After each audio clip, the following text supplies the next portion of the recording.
పవిత్ర రంజాన్ పండుగను పురస్కరించుకుని ముస్లిం సోదరులు ఈద్గా దగ్గర చేసే ప్రత్యేక ప్రార్థనలో నియోజకవర్గం తెలుగుదేశం ఉమ్మడి అభ్యర్థి కాకల సురేష్ పాల్గొన్నారు. మత పెద్ద అయిన మౌలా సాబ్ పఠించిన దివ్య ఖురాన్ సూత్రాలను ఆలకించారు. రంజాన్ పండుగ అంటే దానాల పండుగ అని అర్థం. కఠిన ఉపవాసాలు ఉంటూ పూర్తిగా అల్లా మార్గంలో పయనిస్తూ మానవాళికి శాంతి సందేశాన్ని అందించే అత్యంత ప్రతిష్టాత్మకమైన ఈ పండుగ ప్రార్థనల్లో పాల్గొనడం, పవిత్ర దువాను పొందడం తన అదృష్టంగా భావిస్తున్నానని ఉమ్మడి అభ్యర్థి కాకర్ల సురేష్ తెలిపారు. ప్రార్థనల అనంతరం ముస్లిం సోదరులకి తమ శుభాకాంక్షలు తెలిపారు. ఈయన వెంట మాజీ జిల్లా పరిషత్ చైర్మన్ చంచలబాబు యాదవ్, రాష్ట్ర మైనార్టీ సెల్ నాయకులు షేక్ రియాజ్, నియోజకవర్గ తెలుగు యువత అధ్యక్షుడు సయ్యద్ సజీల్ తదితరులు ఉన్నారు.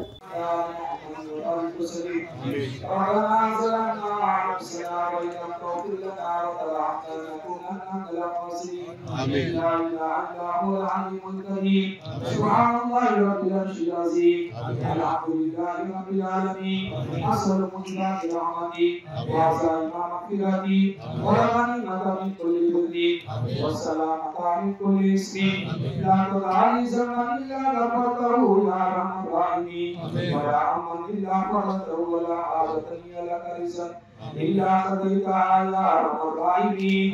إليك ربي فاحكمنا وفي أنفسنا يا ربي فصلنا وفي أعين الناس فحسنا ومن شر الأخلاق وجنبنا على صالح الأخلاق فحملنا على صراط المستقيم وثبتنا على الأعداء أعدائك أعداء الإسلام فانصرنا اللهم انصرنا ولا تنصر علينا اللهم اكرمنا ولا تنكر علينا اللهم اشرح صدورنا للإسلام اللهم اشرح صدورنا للإسلام اللهم حبب إلينا الإيمان اللهم حبب إلينا الإيمان وزينه في قلوبنا وقرب إلينا الكفر والفسوق والعصيان اللهم اجعلنا من الراشدين إلا مرضنا وقد معفر إلا مرضنا وقد ذرفر बेशक हमें गुनहगार ही सियाकार ही मुजरिम ही पापी ये अल्लाह जो कुछ भी है तेरे बंदे हैं तेरे नबी के उम्मती में है ये अल्लाह इस मजमे को कबूल फरमा ले इस मजमे को कबूल फरमा ले रात के अंधेरे में दिन के उजाले में किए हुए गुनाहों को तू माफ फरमा ले हमारे नमाजों को कबूल फरमा ले हमारे हाथों को उठाना कबूल फरमा ले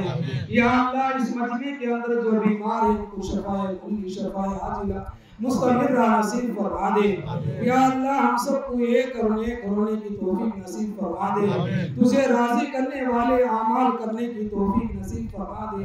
आज के दिन ईदगाह के अंदर अल्लाह हम सबको माफ करने का तेरा वादा है मालिक हम सबको माफ फरमा दे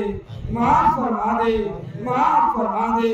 या अल्लाह हम सबको पांच वक्त की नमाज की पाबंदियां नसीब फरमा दे शहर उदगीर को कबूल फरमा ले या अल्लाह गली गली को कबूल फरमा ले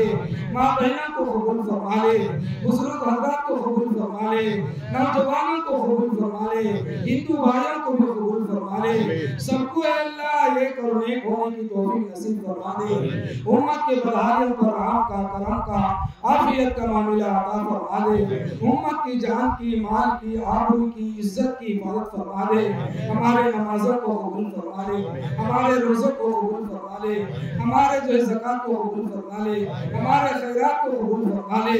या अल्लाह मस्जिदों में अल्लाह जो सहरी का इंतजाम किए उनको भी कबूल फरमा ले इफ्तार का इंतजाम किए उनको भी कबूल फरमा ले ज़करिया मस्जिद के नौजवानों को कबूल फरमा ले बहुत जो है अल्लाह एक महीना सहरी का इंतजाम किए